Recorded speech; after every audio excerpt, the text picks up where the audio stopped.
Kia ora e te whānau. So today we are going to be making a few pocket pages and finishing off one of our folios. One we've done in a previous video, as you'll see and probably remember. So I've just got some old Rolodex cards, I've inked those, some transfers, scissors, stamps, and some sticker labels if I need them.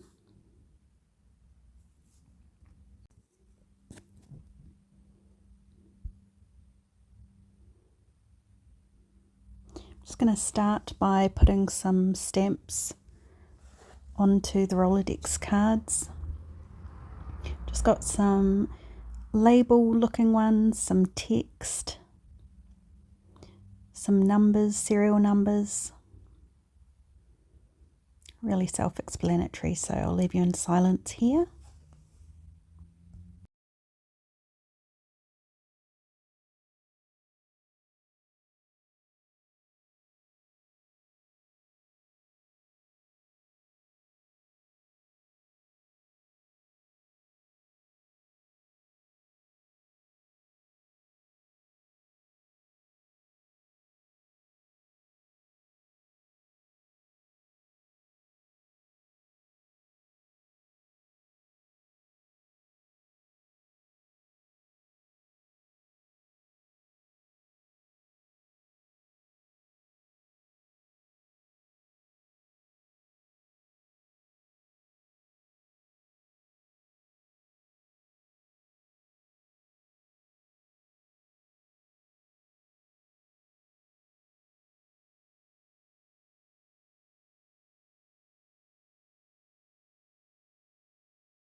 Okay, all stamped up.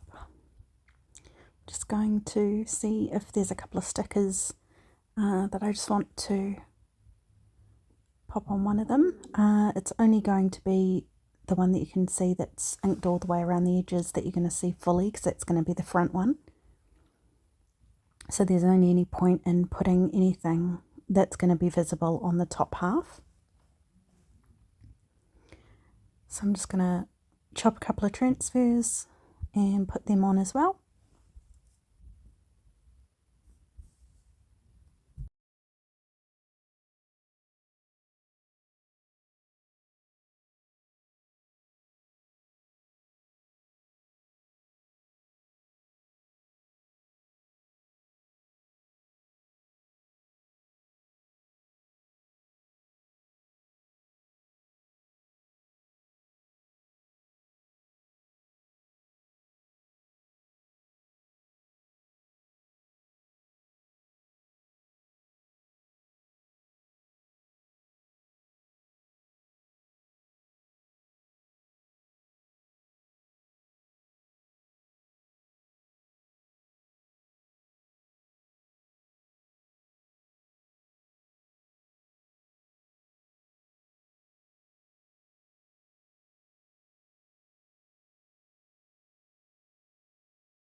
And to stick them on, the top two I'm not actually going to glue the bottom, just so that you can stick something a little bit bigger in there, because that will slide behind whatever you've got in the second pocket.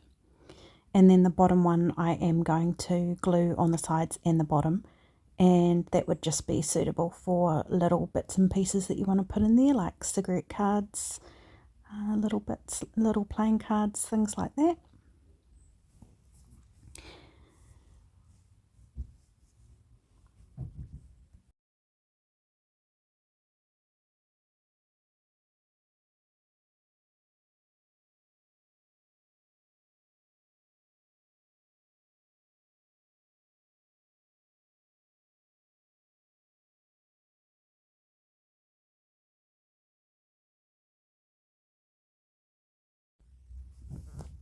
And this is this page finished.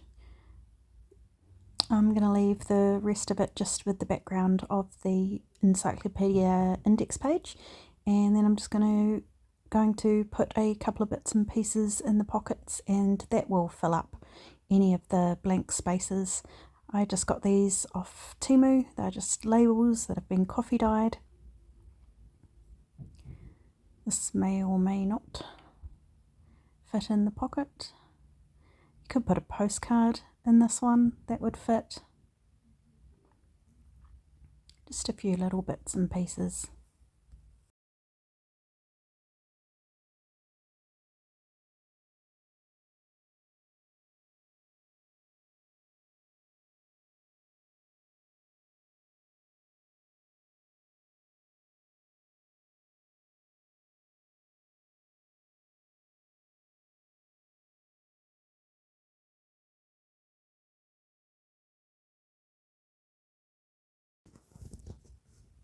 And now we'll move on to our second page. I'm just going to use a transfer on this one, and I'm just going to rip a piece of paper out of this stamp book.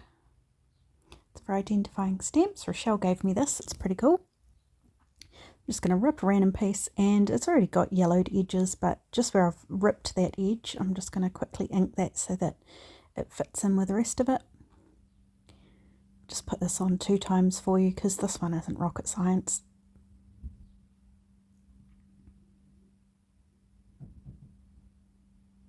This is just to add a little bit of interest in the page when there's nothing in the pocket.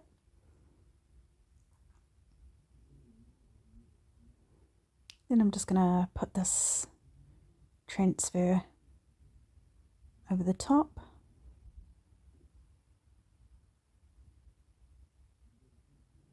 I just use anything handy.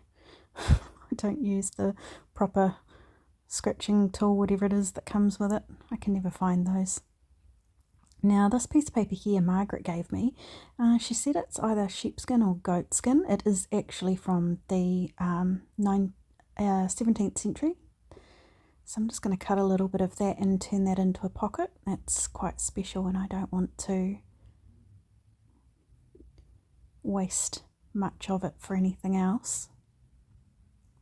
She gave me this one and a full document. Very, very lucky and very grateful. Thank you, Margaret, if you're watching this.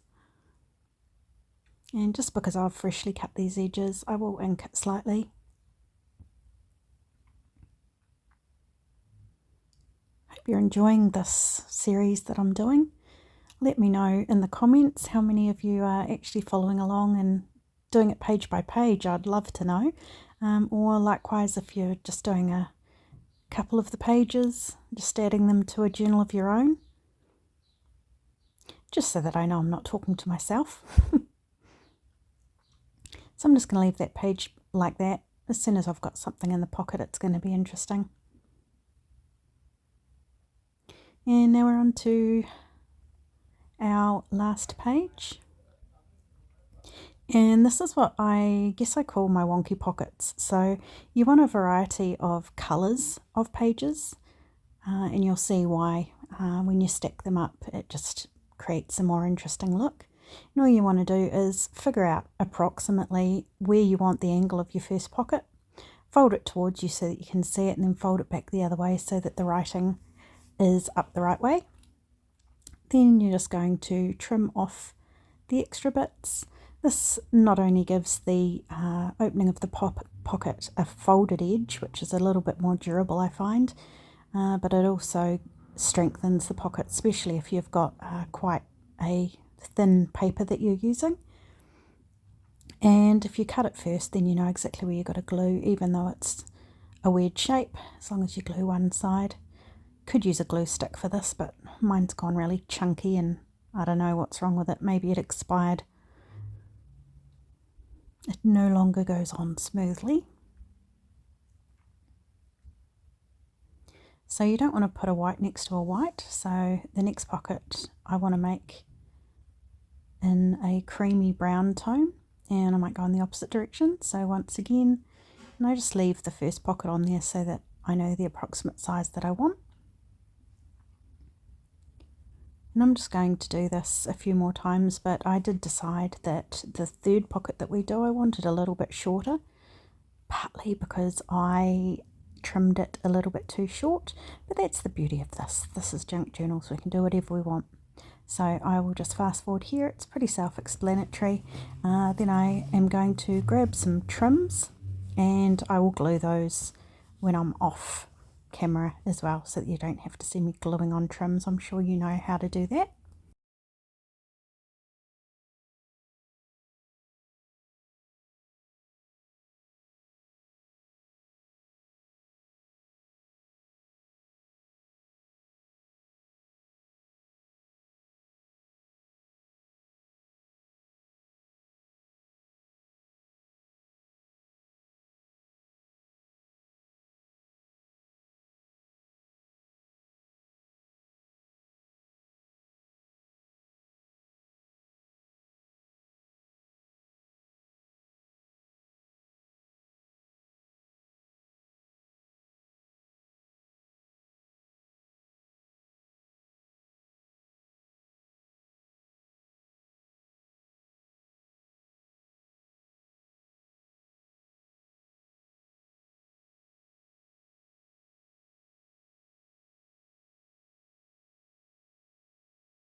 Okay, so I've glued those on.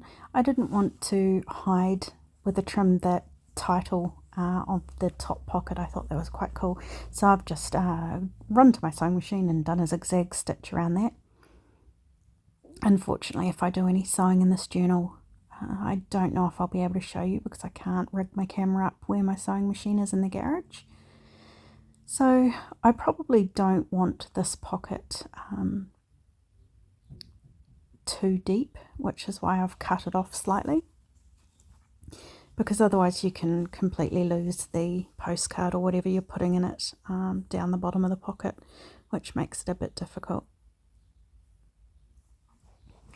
So I'm just going to glue these on as normal. You will see one of them though, I take the glue up slightly, just this one here, because I didn't want to have too deep a pocket in this size. I don't have any really long things that would make it stick out of the pocket and I'd probably lose it. So I'm just going to chop it off here. Likewise, you could actually cut it off. I just don't want to risk it showing or interfering with the pocket next.